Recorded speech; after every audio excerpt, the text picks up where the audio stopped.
SLT Mobitel Fiber, the fiber of the nation. SLT Mobitel Fiber, the fiber of the nation. Surf Excel Hygienic Clean corona වෛරසය 99.9ක් විනාශ කරනවා. හොඳ වැඩවලට ඊට කොරෝනා වලට තිත.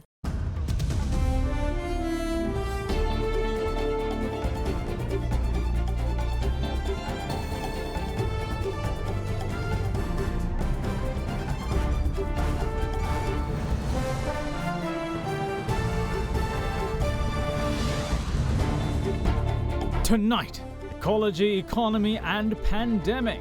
President Gotabaya Rajapaksa highlights a glaring void in economic recovery during the global pandemic.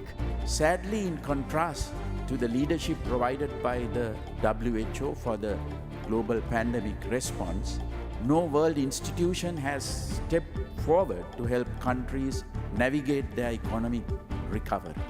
Also calls for action on extremism. Extremist and terrorist ideology can spread with ease from nation to nation unless carefully monitored and suppressed. The barbaric crime. Main suspects in Sri Lankan's lynching in Pakistan remanded and to be produced before anti-terrorism court tomorrow. Uncharted territory. The central bank governor responds to IMF's warning of possible growth projection downgrade. It would be too early to call whether there should be an economic growth projection downgrade. The LPG saga. Gas companies agree to resume supply to the market within 24 hours while adhering to CAA guidelines. All that and much more coming up on First at 9, this Sunday, the 5th of December, 2021. සියයට දක්වා ඉස්සොරි නැති 100% සුසිනිඳු කෙස් කලමක් ලබා දෙයි. Dove Anti-Dandruff. From AdaDerana, this is AdaDerana First at 9. Live from Studio 24 in Colombo.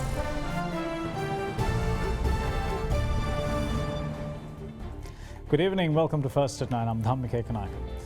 Now, the 13 main suspects arrested in connection with the murder of Sri Lankan apparel factory manager Priyantha Kumara in Pakistan were remanded, with them set to be produced before an anti-terrorism court tomorrow.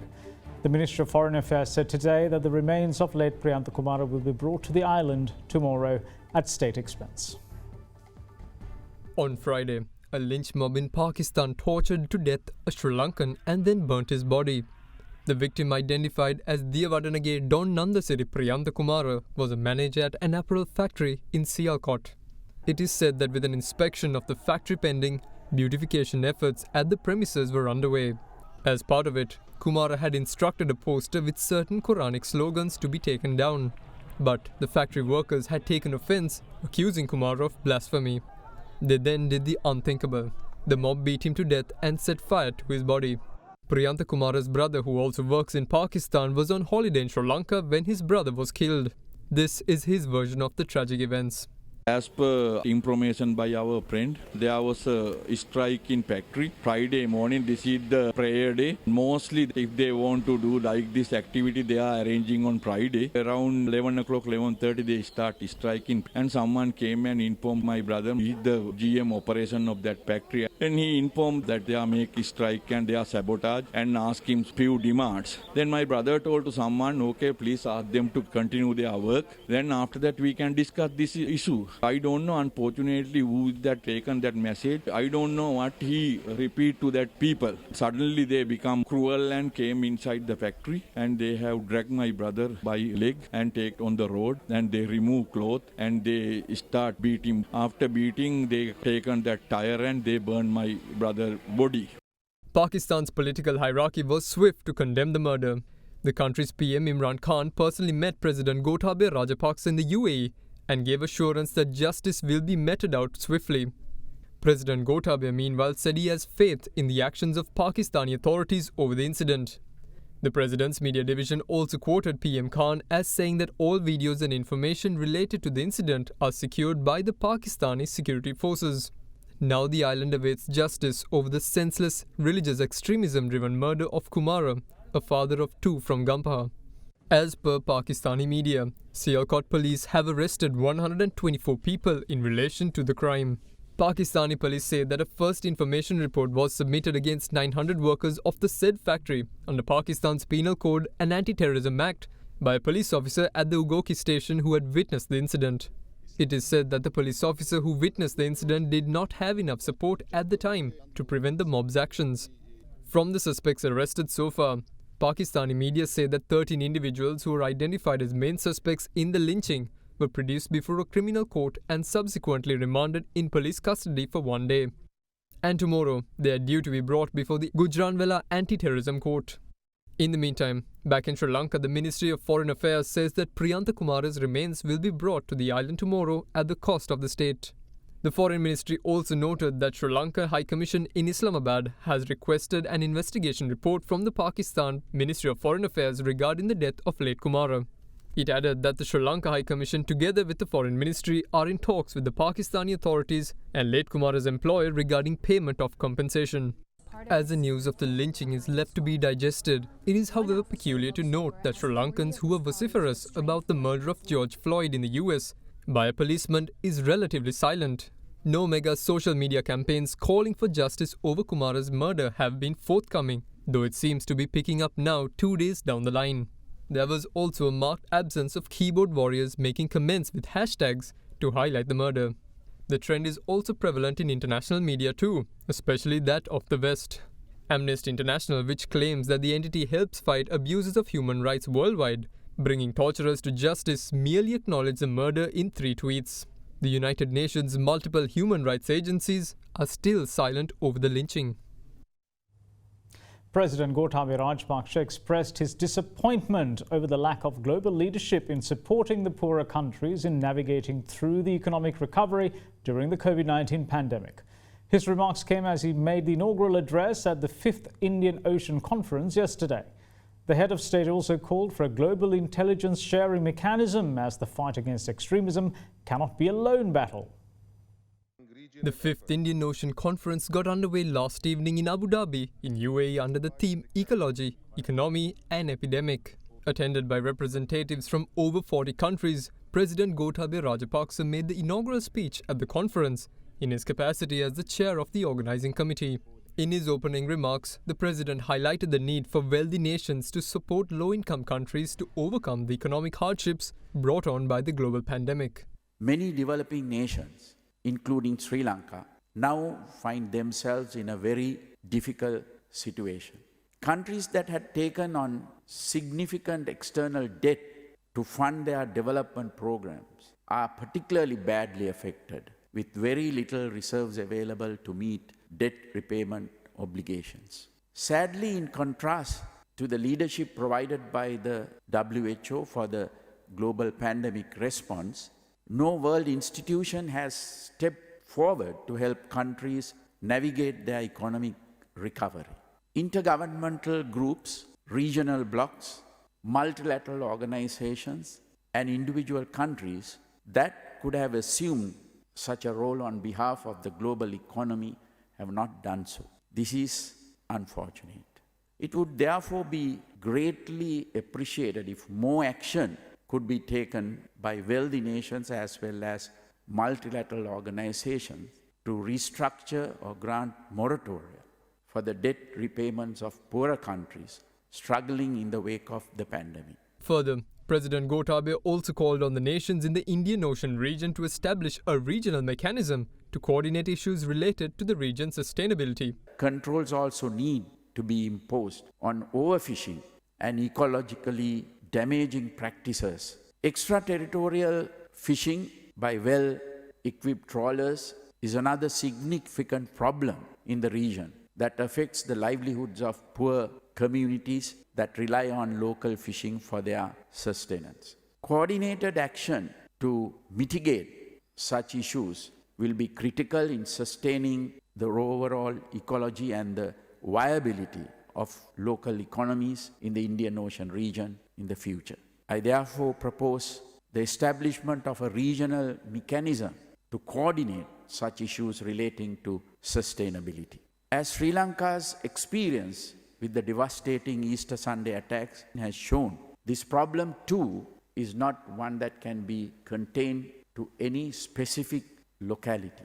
Extremist and terrorist ideology can spread with ease from nation to nation unless carefully monitored and suppressed. The only way to do this is through intelligence sharing and other forms of intergovernmental action. I'm confident that with greater international cooperation, countries in our region will be able to better withstand all the challenges that they face in terms of ecology, economy, and epidemics. In the meantime, member of the organizing committee, former Prime Minister Ranil Wickremesinghe addressed the plenary session of the conference today. His focal point was the growth potential of the Indian Ocean region. We have to address the lack of complementary among our regional economies to bring about economic cooperation and trade integration. The IOR is the least trade integrated region in the world. Diverse economic cooperation structures will require multi-layered regionalism. India will become the second largest global economy, while Bangladesh and Pakistan will also be leading economies by 2050. Without a trade agreement covering this sub-region, there can be no meaningful economic cooperation in the IOR. Establishing a regional architecture to promote regional agenda to address intersecting challenges of the IOR's economic cooperation, climate action, geopolitical security, and now the global pandemic must be our priority. A regional agenda which includes the following points. 1. UN General Assembly discussions on COVID-19 to be continued to reach an agreement on a common agenda and a protocol for the mitigation of pandemic at global and national level. B. Negotiations with the IMF to provide additional fiscal space for heavily indebted regional economies. 3. A demand for action to immediately establish a US $1 trillion climate change fund. A formulation of a two-pronged approach to address decarbonization by accelerating decarbonization both on the basis of per capita income emissions as well as countrywide emissions. The IOR regional agenda must be strong enough to ensure stability in the Indian Ocean by preventing militarization. State Minister of Consumer Protection Lasantha Alagiwanna said today that Litrogas and Lavsgas have agreed to release domestic LPG cylinders to the market within 24 hours in compliance with the Consumer Affairs Authority's ethyl mercaptan guidelines. Following weeks of intense scrutiny on domestic liquid petroleum gas cylinders related incidents, the State Minister of Consumer Protection ordered a halt to LPG distribution to the two relevant companies, state-owned Litrogas Lankan Limited and Lavsgas PLC. The temporary distribution ban was brought about after it was confirmed that the level of ethyl mercaptan, which gives LPG the distinct odor, was not up to the standard level.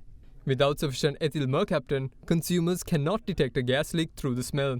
But yesterday, the Consumer Affairs Authority released a communique saying that it decided to release domestic LPG gas cylinders to the market from today under several conditions. Chief among them is that the pre-imported LPG stocks will be withheld from the market. Further, ethyl mercaptan have to be added to meet the standard before new LPG stocks are released to the market. Testing 1 in every 100 gas cylinders during the manufacturing process and assigning a serial number is also among the set conditions. Once the conditions are met, LPG stocks can be released to the market under the supervision of the relevant technical committee. In this backdrop, a discussion between representatives of the gas companies and State Minister of Consumer Protection Lasantha Alagiwanna was worked off this morning on releasing LPG to the market in line with the conditions put forth by the Consumer Affairs Authority. After the talks, the State Minister said that both Litro and Lavs agreed to release domestic LPG cylinders to the market within 24 hours, while adhering to the guidelines laid down by the Consumer Affairs Authority.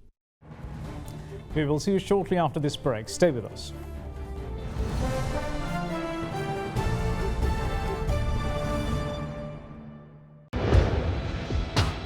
Big 3.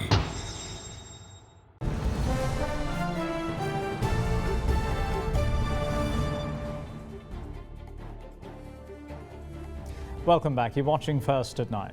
Now, the World Health Organization says that a South African research paper on the new COVID variant Omicron suggests that it is 2 or 3 times more likely to cause reinfection.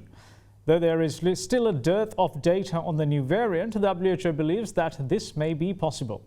Meanwhile, the PHI's union revealed today that the first Sri Lankan patient to be detected with Omicron had not been forthcoming with her travel history and will face legal action upon completion of quarantine. Sri Lanka confirmed its first Omicron variant infection last Friday. She's a returnee from Nigeria. Most countries have slapped travel bans on South African countries after South Africa became the first country in the world to confirm the variant's presence within its borders. And since then, the Ministry of Health has been urging people to not conceal their travel history. With what the PHS union had to say on the matter today, the reason behind such a call becomes clear. අපිට මුලින් ලබා දීපු ලිපිනයට මේ කාන්තාව ගිහිලා නිරාවරණය වෙලා තියෙන නිසා ඒ ගෙදර අයවලුනුත් මේ කාන්තාව දැනට වාසය කරන නිවසේ අයවලුනුත් පවුල් දෙකක් අපි නිරෝධායනයට ලක් කරලා තියෙනවා. ඒ වගේම මේ කාන්තාවගේ අනිකුත් ආශ්‍රිතයන් සොයා මේ වනකට විමර්ශන කටයුතු කරනවා. ඒ වගේම මේ කාන්තාව සහ අනිත් නිවසේ අයවලුනුත් කිසිදු එන්නතක් ලබාගෙන නැහැ. ඔවුන් එක්තරා ආගමික මතවාද දරන පිරිසක් ඔවුන් නයිජීරියාවට ගිහිල්ලා තියෙන්නේ ඒ ආගමික මතවාද සම්බන්ධව වූ තරුණ සමුළුවකට කියන එක තමයි මහජන සෞඛ්‍ය පරීක්ෂකවරයා වාර්තා කරලා තියෙන්නේ. තිබිච්ච සමුළුවට සියලුම අප්‍රිකානු රටවල් වලින් කාන්තාවෝ සහ පිරිමින් සහභාගී වෙලා තියෙනවා. ඒ වගේම මේ සමුළුවේදී සෞඛ්‍ය උපදෙස් පිළිබඳ තරම් තැකීමක් කරලා නැහැ කියන එකත් මේ කාන්තාව ප්‍රකාශ කරලා තියෙනවා. මේ කාන්තාවගේ නිරෝධායන කාල සීමාව අවසන් වුණු වහාම මේ කාන්තාව විසින් නිරෝධායන ආඥා පනත කඩ කිරීම සහ ඊට සම්බන්ධ වෙච්ච අනෙක් පාර්ශව වලට 1897 අංක 3 දරන නිරෝධායන ආඥා පනත ප්‍රකාරව නීත්‍යානුකූලව කටයුතු කරන්න බලාපොරොත්තු වෙනවා අපි. As per the World Health Organization, Omicron is now found in 38 countries. However, their advice is not to forget that Delta is still the dominant variant across the globe. Whilst detracting lockdowns, the Global Health Authority is calling on governments to strengthen vaccine efforts and social healthcare measures. But the WHO also warns that Omicron poses the highest threat compared to all former variants of concern, as it has a high number of mutations. We have reports of people who are infected with Omicron that range in disease severity, from mild disease all the way to severe disease. Initial reports of Omicron came from a cluster of university students. And these tend to be younger individuals, and those individuals tend to present with more mild infection. First of all, everybody who is infected with SARS-CoV-2, regardless of what variant, will always start out with a mild disease. And so maybe it will stop there with mild. Some people are asymptomatic, of course, or it may take some time to develop severe disease. So it's too early for us to really understand severity for Omicron. Speaking at a live question and answer session, WHO officials also responded to the question, can a person be infected with two COVID variants at the same time? Yes, it is possible to be infected with two different variants at the same time. That's obviously something that the immune system has to deal with at that time. But it's an important part too of virus evolution in some cases where the virus can use, especially some viruses are really good at doing that. They've evolved an ability to essentially exchange genetic material as they both infect the human. South African researchers have published a preliminary report on the increased possibility of reinfection that could stem from the Omicron variant. The WHO's COVID-19 technical lead had this to say on the research paper. What they report in their preprint, so it's a non-peer-reviewed paper, but it's just releasing this information early to the public and to researchers around the world. They did find a 2 to 3 times increased risk of reinfection. And the way that they define reinfection is 2 tests 90 days apart, at least 90 days apart. That's not confirmed by sequencing, if I remember correctly, in the paper. So that's not done by sequencing. There's a lot of limitations within the paper, which is not to say it's not a good paper, but just that the authors recognized because it's limited information so far in its early analysis. But what it's showing is that there is a risk of reinfection. We don't have the vaccination status of those individuals, or it hasn't been reported in that paper. Remember, infection is diagnosed in your nose. So it's basically an infection in the mucosa of your nose, the lining of your nose.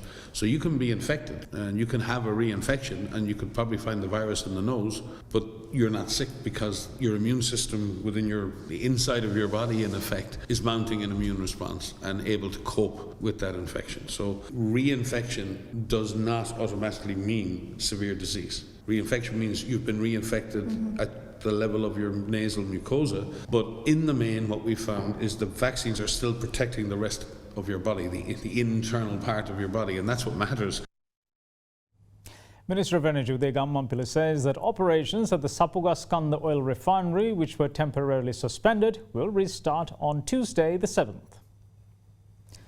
On the 15th of last month, the minister said that the refinery will be shut for a maximum of 50 days in order to better use the country's precious forex. He added that given the context of the country's present situation, it is cheaper to purchase petrol and diesel rather than produce the fuel through refining crude. Further, the import of crude oil would be resumed as soon as the country's forex situation is mitigated.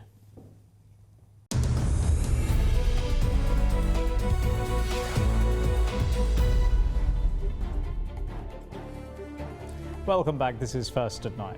Now, Central Bank Governor Ajit Cabral today responded to the views given by the IMF chief that fears spurred on by the new COVID variant Omicron may lead to downgrade in global economic projections. He is of the opinion that it is too early to call for such a move. At a time when the entire world is focused on economic recovery from the pandemic, the new COVID variant Omicron announced its arrival. With it being detected from as many as nearly 40 countries, fresh fears now occupy where optimism previously prevailed. The International Monetary Fund's managing director pulled no punches when she said that its recent economic growth projections may well have to be downgraded in the backdrop of Omicron. First at 9 put the IMF chief's views to Central Bank Governor Ajit Cabral. The spread of this new variant is naturally worrisome for many countries. However, each country will have to work out which way it would affect them. I think in the case of Sri Lanka, we have already seen the country opening out and the people being vaccinated. It would be too early to call whether there should be an economic growth projection downgrade, but I would like to watch further to see whether that would be a reality or not. Because there have been many instances where these variants have been well contained, and I think the virus is well known now, and we should be able to deal with it in a rational manner without panicking and closing down the country too early. IMF chief Kristalina Georgieva also warned that the US Fed might have to increase policy rates in 2022 rather than in 2023 as planned earlier. This, she said, will hinder the debt servicing obligations of countries with high dollar-denominated debt. Sri Lanka has much of that. These are general comments, and it could be sometimes possible to contain the pressures in a more realistic manner as far as Sri Lanka is concerned, because we do have rates of interest which have already been established as far as many of our debts are concerned. So it would be more a question of having our rupee in a stable fashion and also being able to contain our debt from the point of view of the local debt at a reasonable interest rate. If we can do that, I believe we should be well on top of the situation. And one way would be to ensure that we don't overborrow. So to do that, we have to make sure that there is enough resources being collected by way of taxes as well as other inflows. And if we can do that, most probably the pressure would be much less in time to come. Market analysts expect the negative sentiment that existed at the Colombo Stock Exchange last week to continue into the coming weeks as well. Now, the all-share price index closed 2.35% down last Friday to end at 10,988.32 points, while the S&P SL 20 index of more liquid stocks ended at 3,887.10, following a 0.66% loss. Now, here's Dimantha Matthew to tell us what we can expect at the Colombo Bourse in the coming week.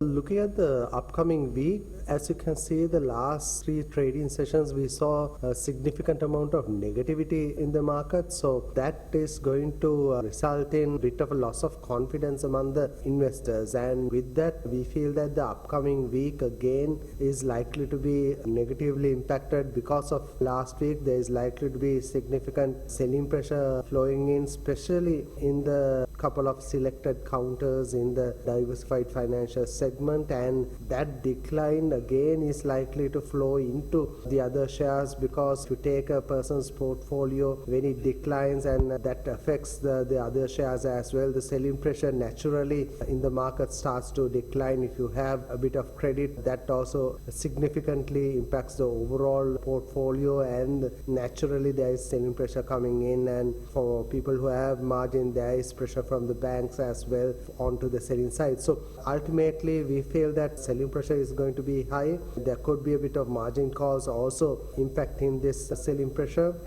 And that's it from all of us here at First at 9. Thanks for watching. Bye-bye.